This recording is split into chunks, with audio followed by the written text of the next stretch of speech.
bedrooms ng Lipon. Yan. Pasok tayo. Wow naman.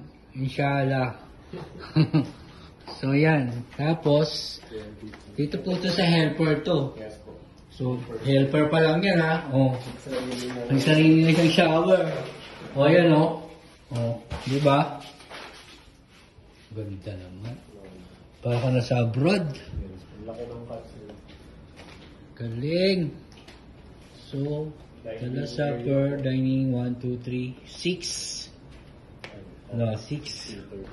Ah, maganda. Grabe. Ano pa yung ano, sir? Meron tayo. So, yan, igagay tayo yung Sir Kenneth. Loob niya.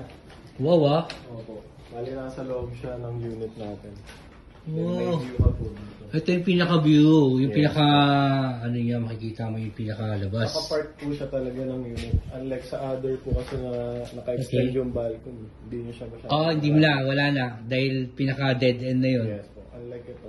Ayan. Parang part pa rin. Galing, ang ganda. So tara na, bili na tayo. So meron pa dito sa dulo talaga ah. Grabe ah. Ito sir, pwede itong bedroom, pero ginawa na lang din bilang entertainment. Okay yan.